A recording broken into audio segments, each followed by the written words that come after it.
I was literally raised on a property in the Cattaraugus Indian Reservation area of New York and Pennsylvania, Erie County.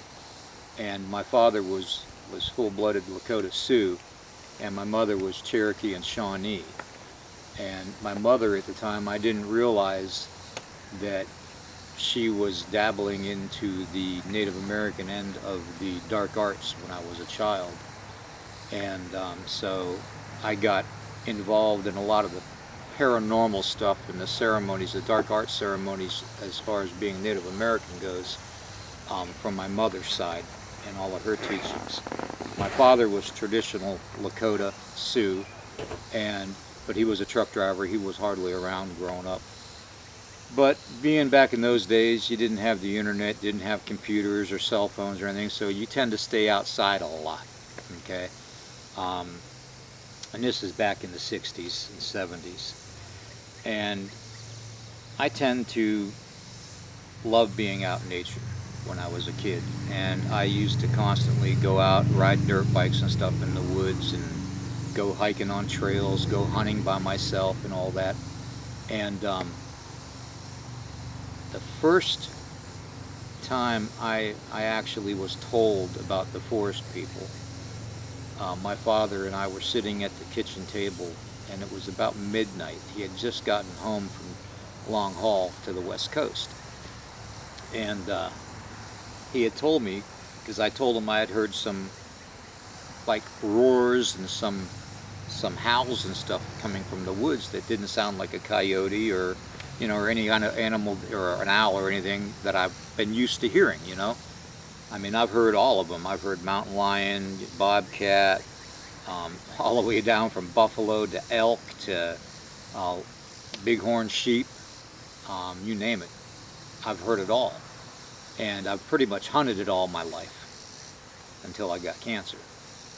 But I basically learned from my father that the forest people made certain calls. And I kind of got into it that way as a child. I got fascinated with it. First I started from my dad's descriptions and what I was hearing, because I wasn't seeing things right away, because they won't show themselves to you right away unless they're used to seeing you a lot. That's the thing. At least this group did that, okay? And basically it took about a year or so as a kid, and I would be playing out in the backyard and stuff, doing what little kids do when you're 5 and 6 years old, and with cars in the dirt and stuff. And then I started noticing them from the shadows coming around, big dark figures moving around tree to tree, And I remembered my father telling me that there was 4 different types. And as I was growing up, I interacted with 2 different types. I interacted with the more human-looking ones with the face, and then the more aggressive type of ones that looked more like an ape than they did a human. Okay? And my father always told me there was 4 distinctive types. You had the small ones that came up from South America, which are in the swamps and stuff in the Everglades and in Arkansas, Louisiana, all that area, Mississippi, Alabama, that get like 7 to 8 feet tall, okay? Sometimes they get to be 9 feet tall, but there's no reports really that I've heard of that made them any bigger than that. And then you have what Native people called the Gugwe, which is, and growing up, another traditional legend we had was my family, my father and all my uncles told me that we called him the Bear Man, because his snout wasn't really it wasn't a wolf snout, and it wasn't an ape snout looking type of thing. It was kind of in between, which would be like the bear. And this thing stood anywhere from 9 to 10 feet tall. And it was very aggressive, very territorial. It would chase off the human-looking ones. Okay, it was very aggressive. Okay, but they were more up around the Canadian Great Lakes area or other parts of like the Yukon and stuff like that. up into Alaska. Then you had the big ones coming down from Alaska into the Pacific Northwest. Northern California, Oregon, Washington State, Montana, Idaho, even parts of Utah, even, you know, as far as into the Ozark Mountains, you know. And they got anywheres from, and what my dad said, they could be 9 feet tall, fully grown, or they could be up to 15, 16 feet tall, fully grown. And then the human-looking ones, which were the ones along the Appalachian mountain chain and the Smoky Mountains, were family-oriented. They got about 9 feet tall. They could be anywheres from 800 to 900 pounds. But they were protective of the family, but yet they weren't as brutally aggressive as a lot of the other ones were. And the way my father described it to me was, he basically looked at it as, well, if you had to live in a swamp and fight for food every day with alligators and cottonmouths and, you know, all these other things, bobcats, you know, cougars, you know, you'd be aggressive too. You'd have an attitude too. And, you know, I kind of took that to heart, and I started first off drawing pictures of them as a kid. And, you know, as a kid you hear the descriptions being half human and half ape, you know, so I was drawing half human and half ape, literally, you know, right down the center, you know, half human, half ape, you know, as a kid. But, you know, you didn't know. And I was out riding my dirt bike one time with my buddies, and we talked about this at one of your events, and on the podcast too. I remember that. And we were riding in this field, and along the outer edge of the field there was this big forested area that we came through. Okay, it was like a 3-foot wide path that the motorcycle path came through the wood line into this field. Now this field in the center, I'd say probably 4 feet to 6 feet maybe at the most in width around the outer edge of the field was like a path that we used to run down our dirt bikes with. And when I mean dirt bikes, I mean motorcycles. I don't mean bicycles. And so we patted this field down pretty good, you know, from driving the motorcycles around it. And I had a little Kawasaki, you know, 125, and a KZ 125, and at the time. And I was going around the field, and I came around the third time, and I started hearing stuff off into the woods, and I'm thinking, well, it's got to be a deer, you know. You hear things crashing around and stuff. And it's hard to hear things over top of a two-stroke when it's popping and cracking a lot. So, but I stopped the motorcycle, and as I got off the motorcycle, I leaned down to shut the fuel line off. And as I did that, I looked down the path that we entered the wood line at, and there was this, the only way to describe it, and this was probably the first actual physical sighting, I could say, other than maybe taking glances out and going from tree to tree and not really figuring out what it was, you know. But this thing stood there, and as I look back at it, it literally turns and looks at me, and then it looks back up at the tree, and it's reaching its arms up in the tree like this. And I'm thinking, well, what is it doing, you know? And it was springtime, so I mean the leaves are on the tree and stuff, and just down the path from there is a wild grape growth, you know, where wild grapes are growing. And we used to go there and literally pick grapes right next to these things, you know. And there I go, calling them a thing again when I should call them forest people. But at the time, you know, being Native American, you're taught to you have to teach, you know, treat everything with respect, you know, have a respect and walk with reverence for everything, you know, respect for everything, including the forest people, okay? And, you know, growing up, we wouldn't think twice about going and picking wild grapes, you know, or chestnuts for that matter, which is a whole nother story, because they eat chestnuts too.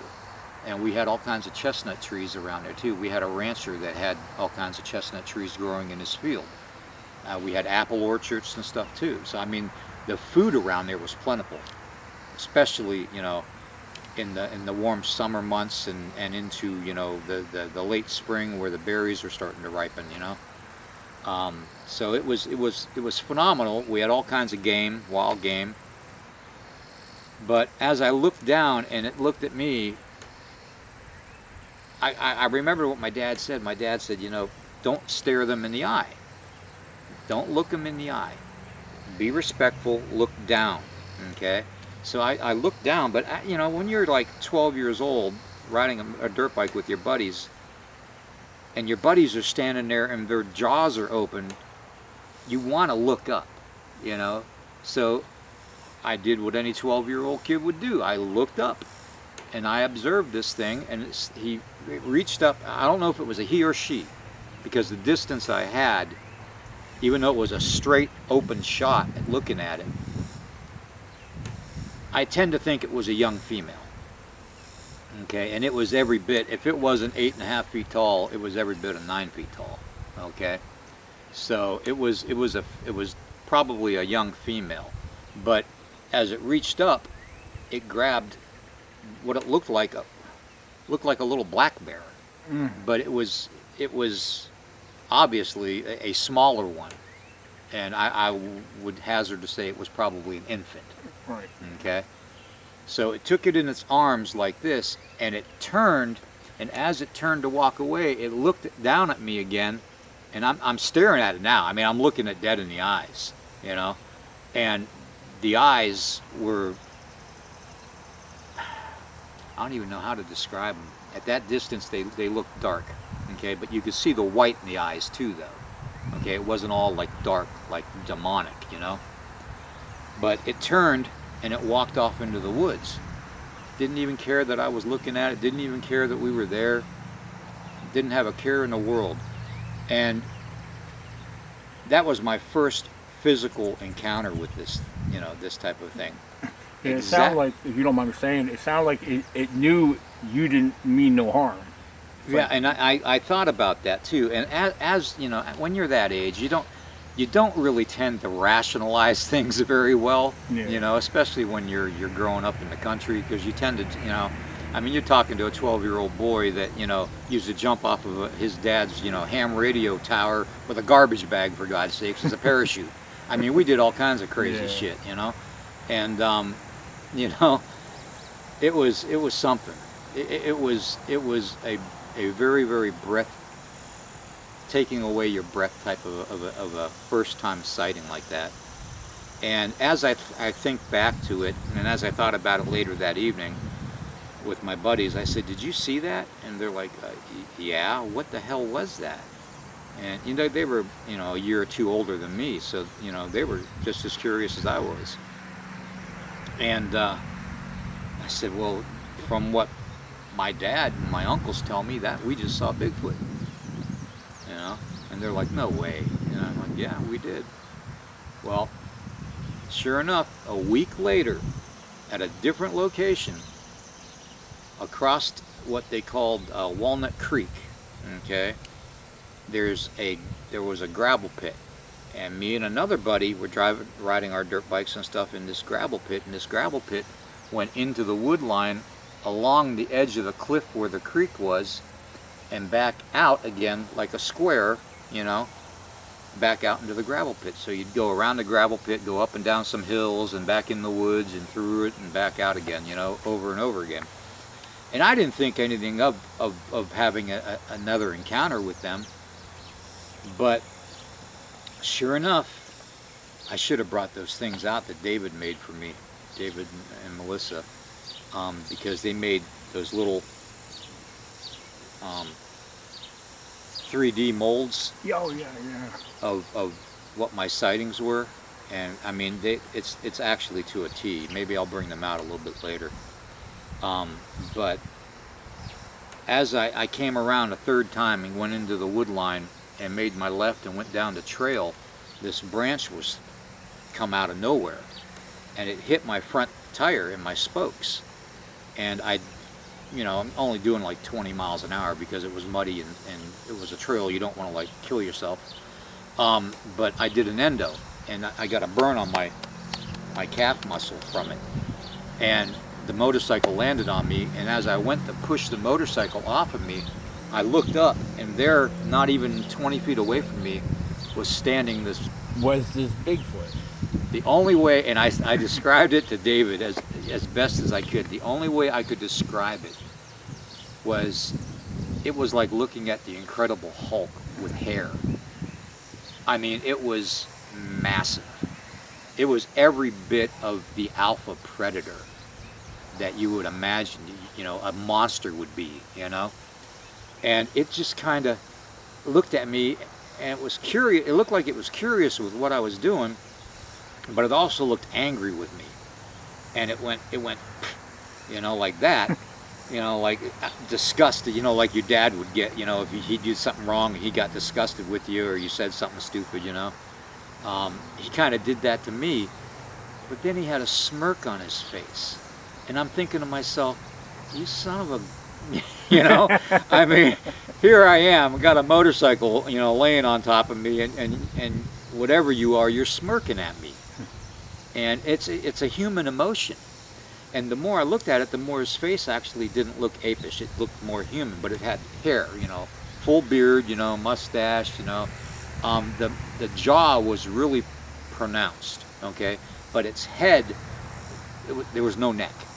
It was solid muscle. I mean, it was like muscle, shoulders, you know what I mean? It was massive, okay? So, anyways, I look around, and I got the motorcycle off of me. I look around, and there was a smaller one off to the side over, you know, about probably 20, 30 yards away, and there was a doe laying down. Well, the doe must have been scared. Either that, or they had some way of immobilizing the doe so they could grab it. And every now and then we've heard reports of like deers being found with their heads ripped off, you know, and you wouldn't think, you know, we'd chalk it up to poachers, you know. But why would a poacher just take the head and leave the body there? And you would find these bodies actually up in a crook of a tree, hanging upside down, so the blood would drain out of them. It was like something with intelligence was putting these deer up in the tree, you know.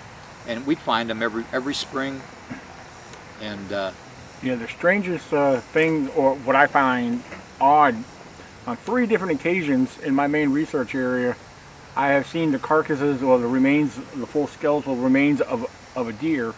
Well, on the front of their skull, their snout on the boat, it would be ripped off. Mm-hmm. I found that on 3 different occasions. Yeah. Somebody told me that could be mountain lion doing that. Well, it could be, but mountain lion, and this is from my interactions with mountain lions, and I've had that too because I've done mountain lion hunts. They tend to go and attack you from behind, and they go for the back of your head and your neck. They don't go for your face. Bigger cats than mountain lions probably would, like an African lion or something along that lines.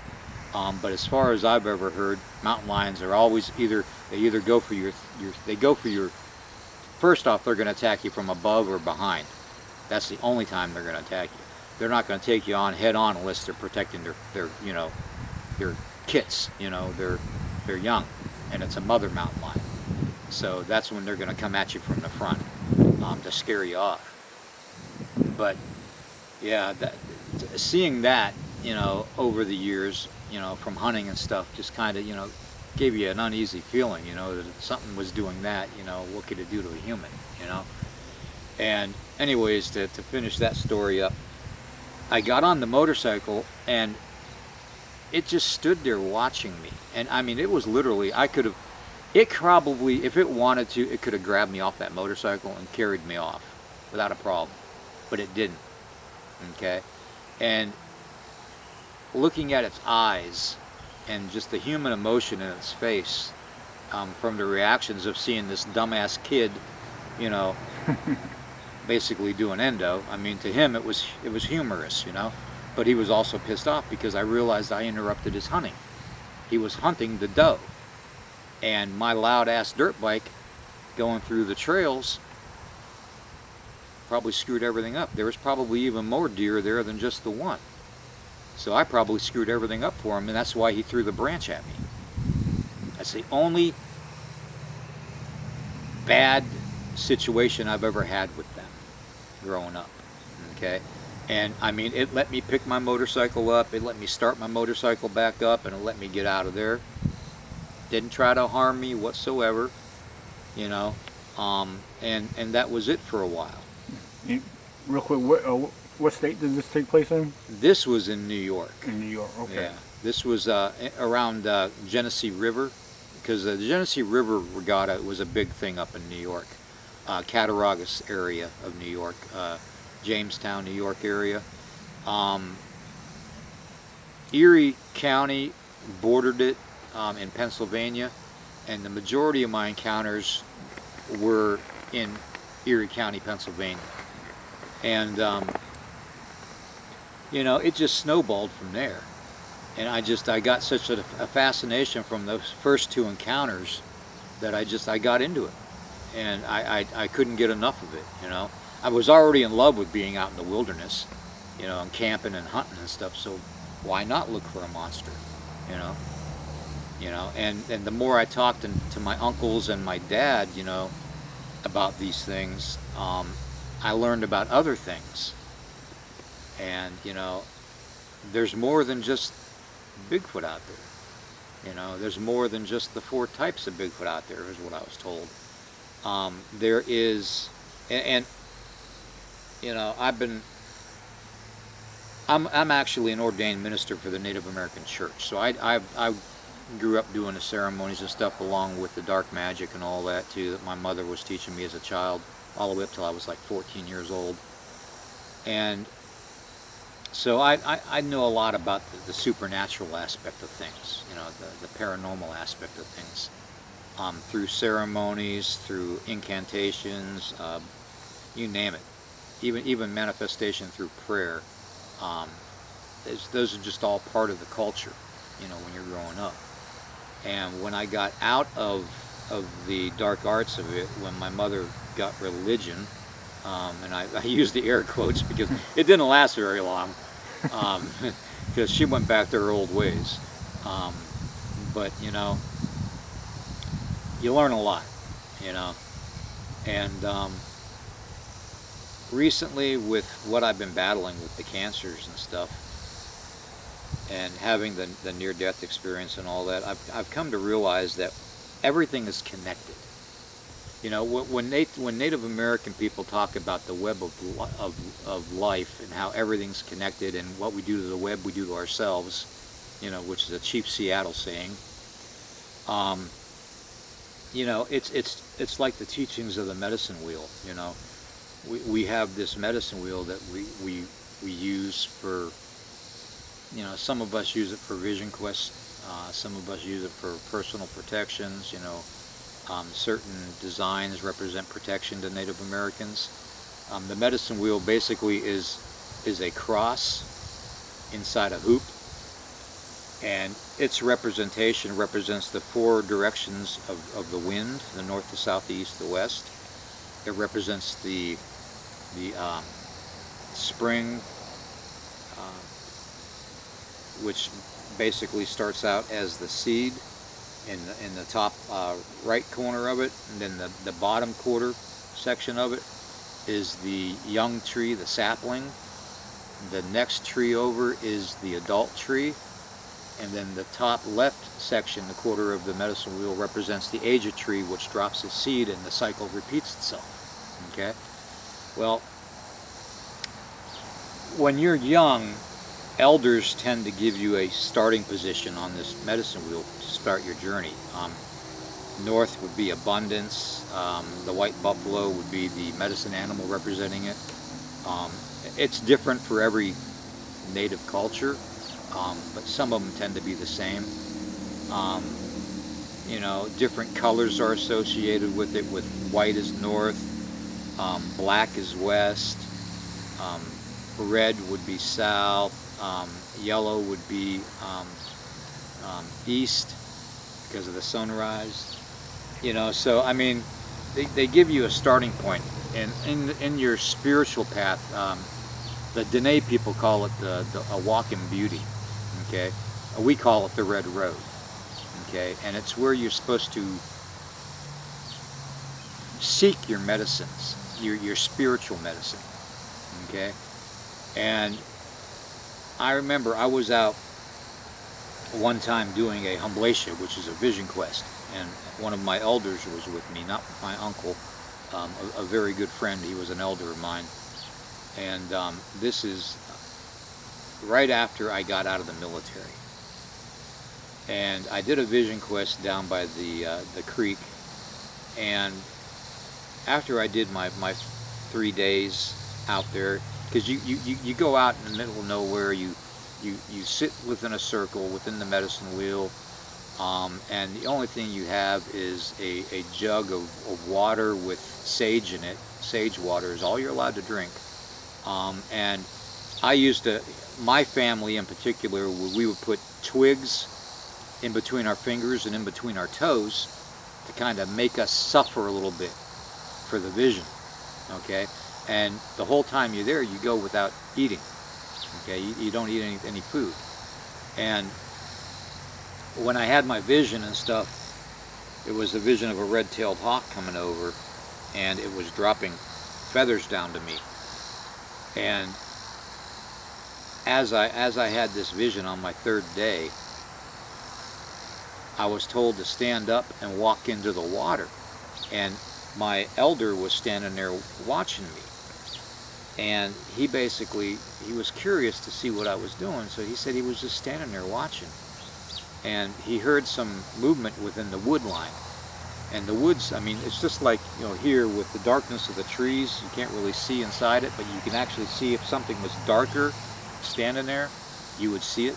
You know what I'm talking about? Oh, yeah. Darker than the dark. Okay. Well, he basically described this tall, at least 9 foot tall being standing within the shadows of the tree line. And I went out into the water, and something told me, look down at your feet. And I looked down at my feet, and there was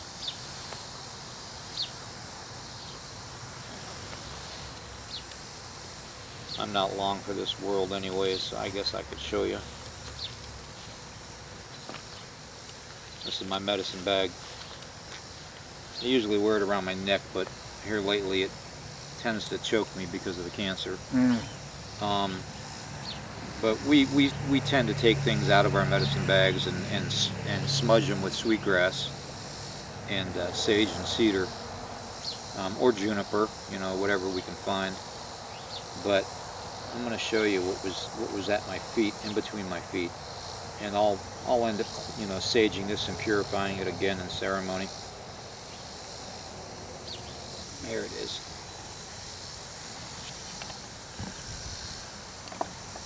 That was at my feet. Wow. Okay. That's pretty cool. Yeah, and it is not an arrowhead. It is literally a spearhead. And like I said, I'll clean that up, and I gotta smudge all this anyways with sweetgrass and cedar. I've even got my coyote claws and stuff in them from coyote hunts. But all this stuff gets taken out every now and then and gets purified with sweetgrass and cedar. And so I'll be doing that tonight.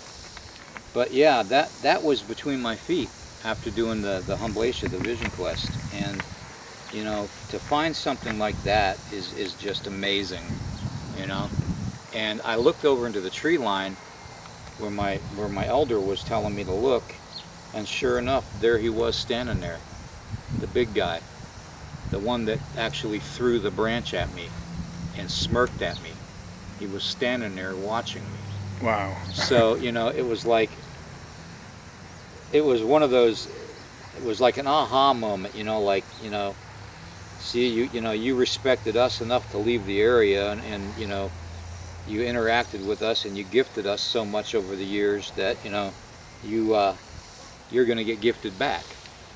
And that's what he did. He literally just decided to gift me back, you know.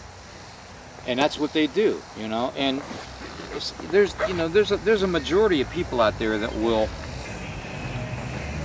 tell you that interactions with them have been terrible, you know, have been horrific, you know, very fearful. But then again, the majority of the encounters that I hear that are aggressive in nature are only because it's coming from hunters, or it's coming from somebody that's in the woods doing something they shouldn't be doing. You know, moonshining, ginseng hunters. You know, they're stumbling upon their living room. They're stumbling upon their hunting grounds, and they are very protective of family. So that's why they're aggressive and they bluff charge you. You know, I've never been bluff charged. They've always accepted me. Okay. But over the years, you know, I've had different interactions with different ones, and I've always had a connection with that one. You know, that one that always smirked at me. I've always known him to be around me, and the way my father described it to me was, when you stare at them, in their eyes, they make that bond, that supernatural bond with you, that spiritual bond with you, and they imprint on you that you're their family, if you didn't harm them or offend them in any way. Well, I didn't. I was a kid, you know, I didn't know any better. So, well, I did, not to stare at them, but, you know, I broke my dad's rule.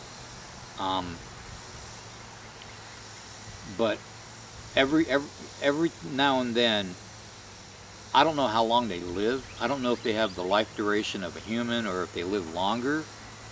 But I interacted with him for the first 30-some years of my life growing up. I'm 60 years old, you know, and you know, that was a big part of my life. Yeah. Now you're talking about their lifespan. In a way, the way I like to look at it and think about it is, you would almost want to think that they would live just as long, or if not longer than us, for the very fact that they're not exposed to all the processed chemicals that we have in our foods today. Here's the thing. They're all natural. Here's the thing too, Dan. The one thing that, and I say this all the time on podcasts, that the one thing that we told all the foreign people, all the immigrants coming here when this was our lands, was we warned them about these things. We warned them about the supernatural things that were here, the spiritual things that were here, the wicked things that were here. They didn't believe us. Now all of a sudden everybody's seeing them. Everybody's interacting with them. And it's not just the Bigfoot. You hear reports of Dog Man, you hear reports of Goat Man, you hear reports of this, that, and the other thing. You know, Lizard Man, you know, all over the place. Now, I have a theory about that, and it's kind of a wow, kick you in the butt kind of a theory, but you know what?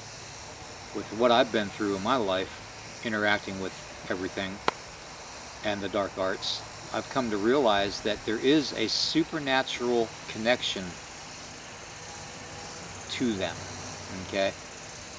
My father and my uncles called them forest people for a reason, okay, or lost tribes for a reason, because they were intelligent enough to probably have their own medicine people. They had to have had somebody that was in charge of overseeing the burial of their dead, or the birthing of their children, you know, that kind of a thing, you know. The overseeing of their young, giving them, you know, a focal point to focus on when growing up as a young, you know, as a young Bigfoot. And the reason I say that is, in our own cultures, Native American cultures, medicine men, me being a Wachashawakan, you know, we would go out in the middle of nowhere for durations of time with just the clothes on our back and maybe a knife, you know, and we would live off the land and do that for an indefinite period of time. I mean, there's been accounts of medicine people being out there for 3, 4, 5, 6 years and coming back to their tribes looking like wild men. You know? So why wouldn't they have somebody like that? I've always been a big believer in that a lot of the stick structures that you see, they learn that from us, okay? But I actually realized over my 60 years of interacting with this type of a being, that there's more to it than just the physical flesh and blood and the stick structures. Those have meaning, okay? The bigger the teepee structure, the bigger the family unit, okay?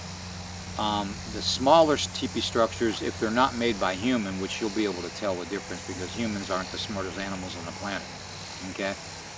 When you're dealing with them, you're going to see a lot of interwoven stuff. Oh yeah, I have come across that.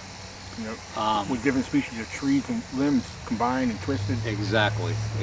So you're going to see that happen. Unless somebody does their research about how they're doing it and does it exactly that way, that's the only way you won't be able to tell if it was a human doing it. Unless it was a tree that was too big for a human to move. And I've seen them too big for a human to move.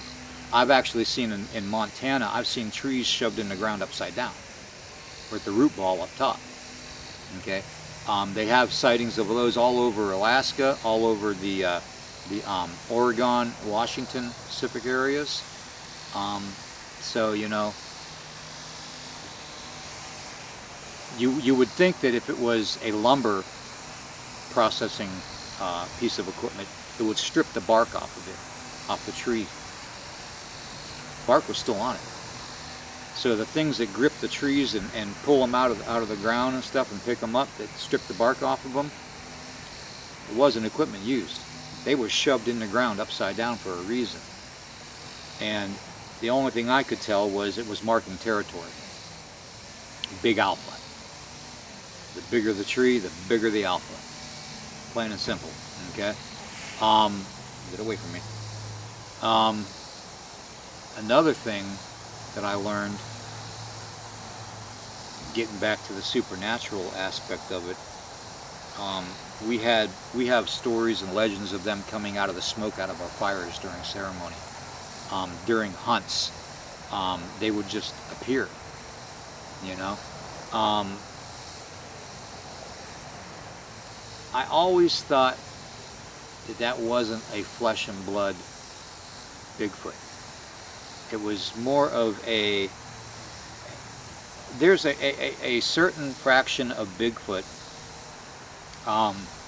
rock stacking. We've talked about it before, I believe. But I've gotten a little bit more in depth into studying that and researching that. And I'm under the belief that it's not only done for a reason, like we used to mark our trails, our hunting trails with that. And we turn a certain rock a certain direction, and that would be the way that we would go, so the rest of our hunting party would know which way we went. All the other rocks would be facing a different direction, okay? But come to find out that it's not even really that, per se, that they're probably doing it. I don't think it's the flesh and blood Bigfoot that are doing it. I think it is more of this is going to sound crazy, okay, but you got to understand, coming from a Native American, it's not, because we deal with the spiritual and the physical, okay, both of them. You can't have, in a world that's based off of duality, you can't have negative without a positive, right? Okay, One you can't without have the black other. without white, you know, you can't have dark without light, you know. It's a duality world. Same thing with wildlife, okay? And they're just as much a part of the wildlife and people on this planet as we are, and as the deer are, and as a pack of wolves are, okay? When you're dealing with a pack of wolves, you're going to find the alpha way in the back. He's not going to be out front. What's going to be out front are the elders, because they're the wise ones. They're the ones that know the path. They're the ones that know where the game is. They're the ones that know where not to go, you know. And then in the center of the pack, you're going to have the young wolves, the ones that are learning. They're learning from the elders, okay. It's the same thing with wildlife all around us. You can hear it with the birds. You know, you'll see robins teaching their young how to hunt for worms, you know, and how to get bugs. You know, you'll see young woodpeckers being told by mama woodpecker, go to that tree and start knocking on it. You know, get the ants off the bark. And they do it. You know, the young always learn from the elders. Same with Native Americans. So why wouldn't it be the same with Bigfoot? Okay? Whenever you have an encounter with Bigfoot families, you're going to deal with an elder first. Then you're going to deal with the young. And then in the back of the pack is going to be that alpha overseeing his family unit, making sure they're safe. And if they're not safe, he's going to rip you a new one. Same setup with the wolves. Same setup with deer. Same setup with elk. Elk are the same way. You know, a mama bear. Same setup with mama bear when it comes to her cubs. Cubs are going to learn from mama, the elder. That's the way it is, and that's the way this world is supposed to work. Okay. Just as much as our kids are supposed to learn from us. Okay, as the elders. But to take that one step further, when you're dealing with the spirituality of the Bigfoot phenomena with Native Americans, you're dealing with something that is above and beyond flesh and blood. Okay, a good majority of us traditionalists, we put them in a category of spiritual. Okay, that they have gifts that they have gotten from living in the environment for so long. You know, the first medicine person from my people was considered to be the bear man, Bigfoot. Okay, Gugway maybe, you know, you never know. But being bear, we realized that bear was the first medicine man for our people because it would stand on two legs, and it would know what bark to eat for its ailments, what pine cones to eat, or plants and berries to eat that weren't going to poison it. You know, it knew what to heal itself with. It would lean up against a tree if its middle of its back was itching, and you know, and the old tree rub. I mean, we've all, you know, you've had to have seen bear rubs. Oh yeah. You know, all over the place. So you know, it's just, it's the way things are. It's the way this world was designed, with them especially. Okay, so getting back to the spiritual aspect of it, when you see a rock stack, I'll take a left here first. When you're dealing with a Bigfoot or any cryptid encounter that has red glowing eyes, and I'm talking the self-illuminated eye shine, okay, like reports of Mothman, okay, that are seen around West Virginia, and Chicago and all the other, San Francisco, it's been spotted on the Bay Bridge. When you're dealing with that kind of eye shine, you're dealing with something supernatural. That's not internal illumination, because it literally takes a flash bulb for humans to have a red shine to their eyes in pictures. It'd be the same thing with them. Okay? I think it's more of a supernatural being. I don't think what we're looking at when we see red eye shine is flesh and blood. I think we're seeing supernatural. And I'll take that one step further. These rock stacks that everybody's seeing and everybody's reporting seeing,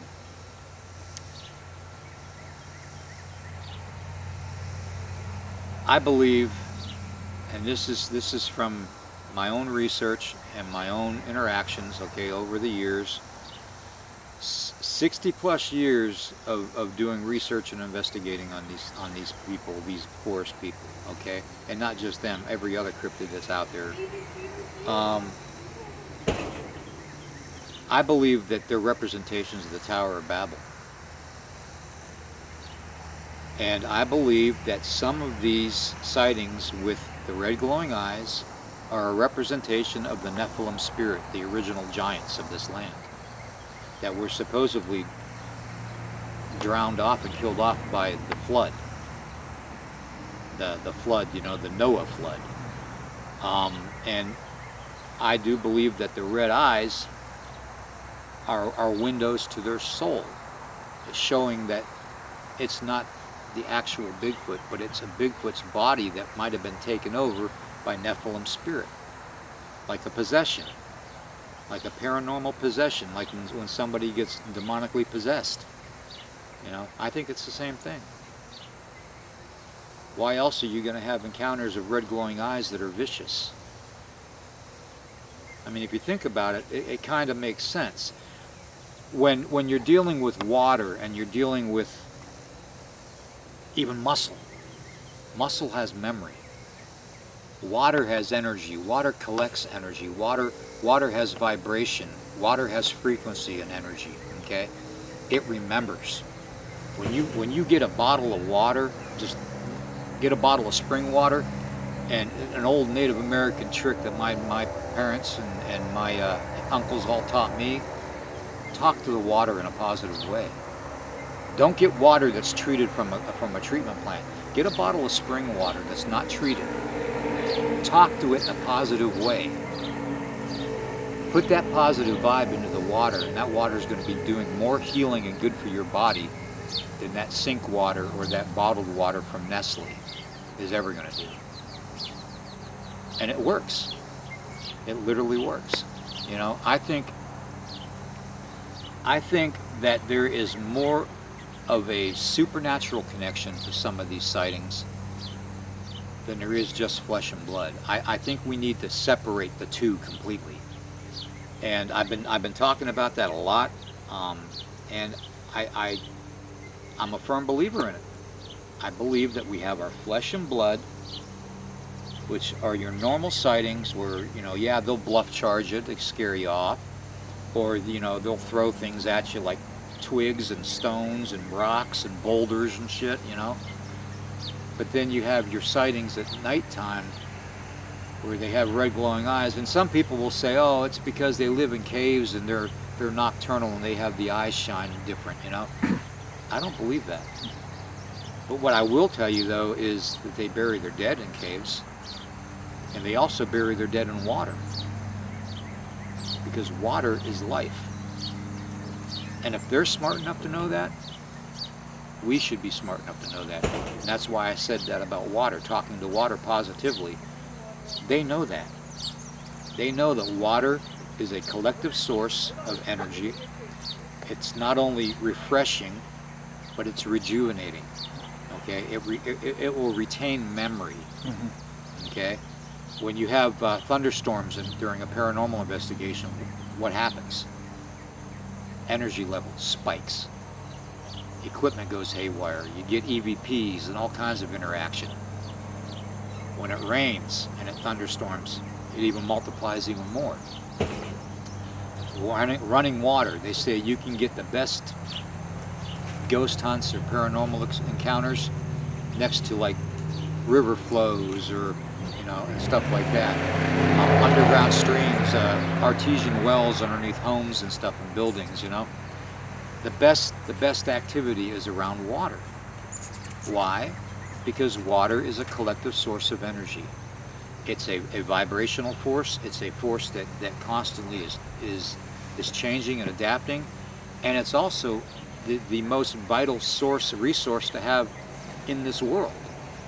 Because without it, nothing survives.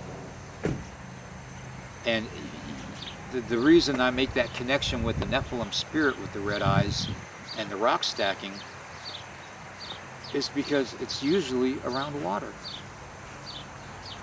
They're just, it's memory. It's not their memory, but it's a distant memory. You know what I mean? Right. It's like muscle memory. Okay? They're putting these rock stacks together because it means something to them. They don't quite know yet, because they're the offspring of, you know, whatever back in the day. Okay? I'm not saying that they're Nephilim, but they have a part of them that might be. There have been reports of six-fingered giants, 2 rows of teeth, throughout history. There was Native American tribal nation. In fact, the Rockefellers bought the island that they lived on and turned a home where one of the sacrificial altars were that this race of Native American giants was 7 to 8 feet tall. They were said to have 2 rows of teeth. They were said to have 6 fingers. Why couldn't that be Nephilim? Or at least an off branch of Nephilim from the giants, the days of the giants in the Bible. So, you know, maybe, just maybe, somewhere genealogically wise, not all the Bigfoot may be, but some portion of them may be, and maybe the ones with the red eyes are the ones that have that Nephilim spirit. Maybe that's the supernatural connection. I've been studying it a long time, but we have to remember, though, we have to keep our flesh and blood separate from the spiritual. We have to. Mothman's not a flesh and blood creature. Mothman is a supernatural entity. Okay. It can, if it's anything, you know, there's been reports it could be interdimensional and all that. That's fine.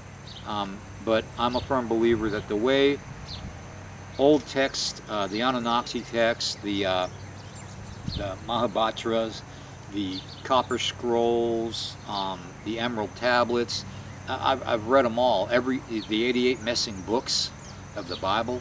I mean, I've read them all. I've studied them all, and every one of them describes a different type of a biblical history. Okay, more of a conglomerated of the spiritual, supernatural, and the flesh and blood. And again, it goes back to that whole duality thing. I don't think you can have one without the other. I really don't. If you could have one without the other, then a lot of these ghost hunters would be out of a hobby. You know, because then ghosts aren't real. You know? Now, talking about the spiritual sense, and you also brought up and mentioned energy, it's making me think about an experience that we had at our last camp out. Me and David both witnessed it. David spotted it first. We were during one of our night hikes, actually headed back towards the camp. And now, I'll back up a little bit. What I'm going to be talking about or asking about is lights in the woods, strange, odd lights. Now, with some of the way I described some of these to others, they said, oh, it looks like you saw orbs. Now, these lights, first set of lights I ever saw appeared to be like flashing stars in a cluster, you know, blue, a couple yellows, maybe a couple reds. Mm-hmm. Well, and then those were up in Pennsylvania. But a few months after that, in another state forest up there in Pennsylvania, I seen what appeared to be 4 different dim-looking, round, bluish-looking lights. They were stationary. They weren't moving, but they were spread apart. Recently, here in Virginia, which I never thought I would ever see anything in Virginia, because I've always heard weird stuff in Pennsylvania. Well, we see lights all the time in the sky here. Oh yeah, but this is in the forest. So David pointed out, he's like, Daniel, there's a light right here in the woods. And I step over, and there it is. It's probably a good 30, 40 yards or so out. This big, round, whitish looking light. It did not illuminate nothing around it. It did not project a beam like a flashlight. We seen it there for, you know, a good 2 to 3 seconds. And then all of a sudden, it dimmed out, but kind of fast. And we pulled out our thermals. Me and David both got real good thermals. Thinking, okay, if it was somebody with some type of light, we would have seen it. Right. We did not pick up no heat signatures, nothing over in that area. And it was just the strangest thing, but it was cool. It was exciting. I liken that onto the story of the Brown Mountain Lights. I came across that doing some research on lights, and you know, and I need to read more into that, but it sounded, briefly what I looked into, sounded similar to what we saw. That's not unusual. There have been reports of Sasquatch being seen with glowing orbs. Mm-hmm. I've always been under the impression that we're not looking at something that is alien. I mean, that's how they, I guess that's the connection they tend to make with Bigfoot and UFOs. And that very well could be in certain parts of the country. I mean, who knows, you know?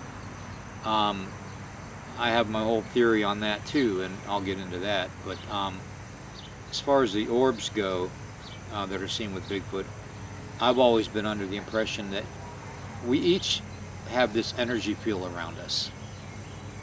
Some people call them Nora. The Chinese call it Qi. Okay, it's an energy. Our bodies are made up of how much water? 70%. Again, water. That connection. Okay. So we have this energy field.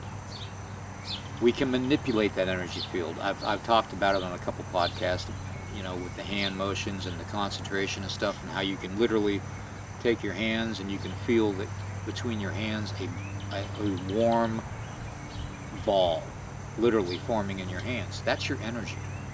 That's your self-illuming energy from your human body. Okay. Like I said, the Chinese call it Qi. It has to do with duality, the yin and the yang. Okay, again, you can't have one without the other. Okay, so I believe that instead of carrying all that energy with them, that they can manifest that energy into an orb. Okay, and that energy that we're seeing in that orb, next with whether a Bigfoot's carrying it under the arm or whether it's floating next to a Bigfoot, or in the vicinity of Bigfoot, you know, I fully believe that might be their energy, their Qi. You know, it's just like the Brown Mountain Lights. They talk about how it was, you know, it's the Native American spirits looking for their ancestors that were missing. You know, and you know, we have reports of that all the time. I mean, people are seeing orbs in graveyards and cemeteries. You know, there have been reports of dogmen digging up graves in cemeteries. There's been reports of Bigfoot in cemeteries and graveyards. I mean, what's the odds on that? Because they're attracted to the energy. They can feel the vibration, they can feel that energy from the graveyard, from all those bodies being buried there. You know, some tragic and some not tragic, you know, some natural death and some tragic death. But the Inuit people of Alaska, they have a belief that when it's their time, that Bigfoot will come to their lodge to escort them to the spirit world. Why would they have that legend? I mean, think about it. Why would they mark a Bigfoot as a spiritual guide after you die? Energy. They are attracted to energy. Okay? They are attracted to water because water is energy, and water is basically the elixir of life for everything.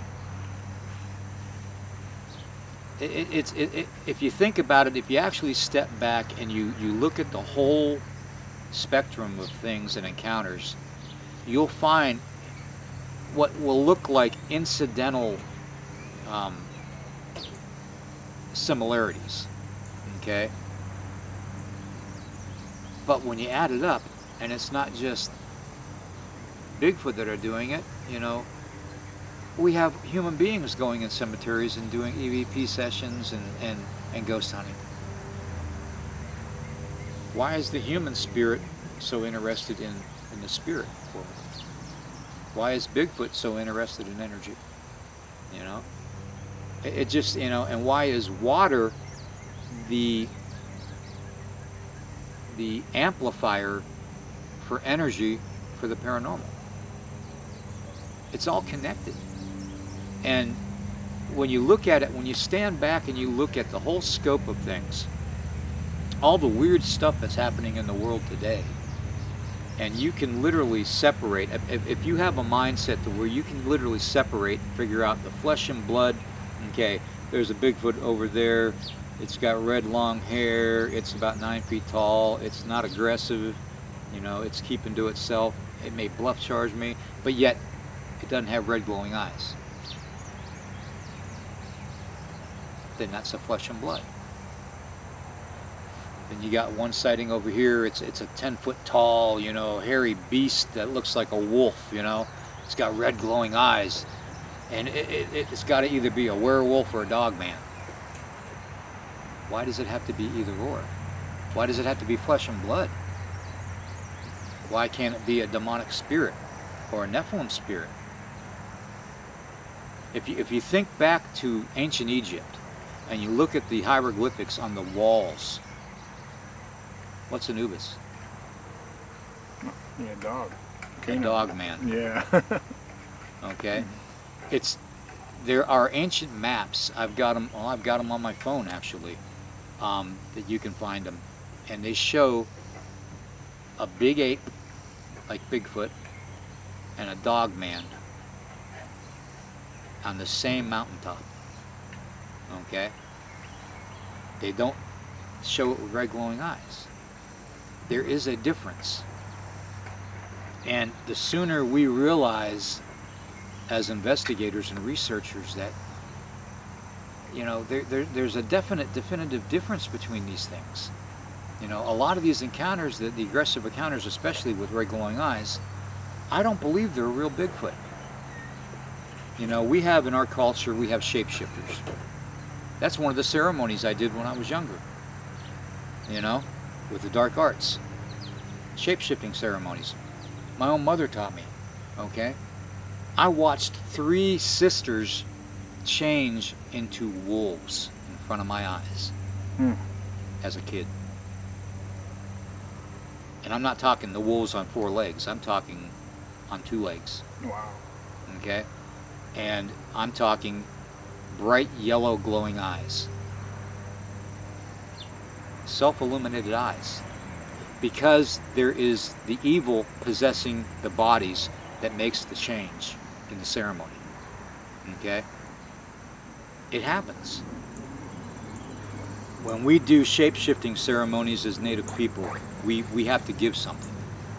Okay? We have to either give our blood, our sacrifice of something, our flesh offerings. Doesn't matter. It has to be something very, very sacred, very, very special. Okay? It has to be a part of us or a part of somebody we love. Okay? Or care about. Okay? That's what makes that evil, that darkness connection. Okay? To make us transform. To give us that supernatural ability. What's to say there's not that going on with the supernatural realm with them? You know? What's to say that there is such a thing as, you know, we call it demonic possession. I tend to look at it as Nephilim possession. Because the Nephilim were giants. They were the original giants.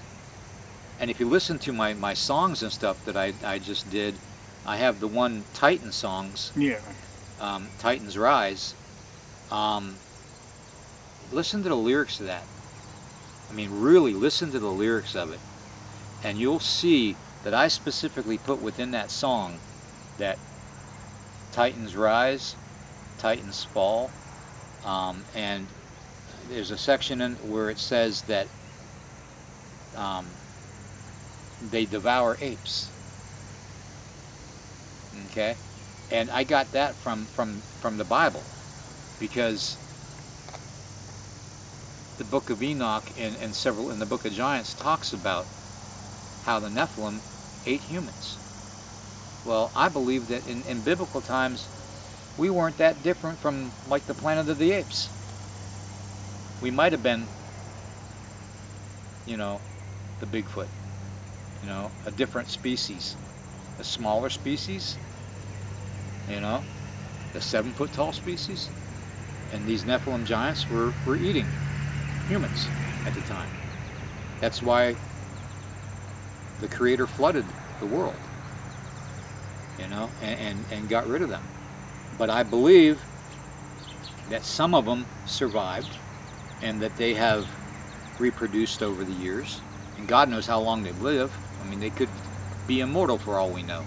We don't know. Okay? And if that's the case, I also believe that the way the supernatural realm is set up, that it's layers. It's layers upon layers. Okay? And even the Bible talks about the different levels of heaven. Okay? Why would we have a saying called seventh heaven? Or cloud 9? Where did those sayings come from? Right, yeah. I mean, it's little things like that that make you actually want to think further outside the box than what you normally would. Okay?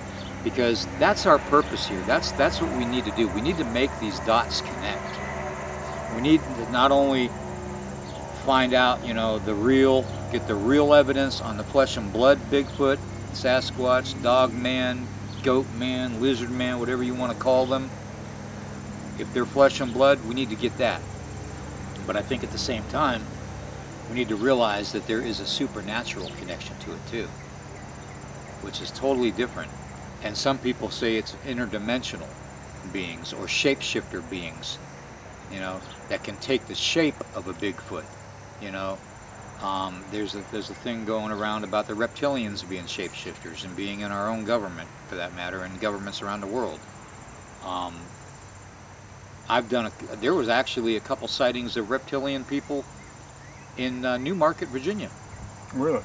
Yeah, up in the mountains, going towards Luray. And I was actually doing the investigation on it, and I can tell you right now, they weren't normal. They weren't normal people. Okay, they certainly did not act normal. They had the eyes, the slit eyes, like a snake would, or a lizard would. They had a way of moving their tongue in their mouth that just wasn't normal. Little quirks like that. Twitches, little like twitches and stuff that they would do, and you would know that. Unless they were seriously inbred, I mean, that anything's possible on that. Exactly. Anything is possible in Virginia. That's right. But we have to realize that there possibly could be that connection.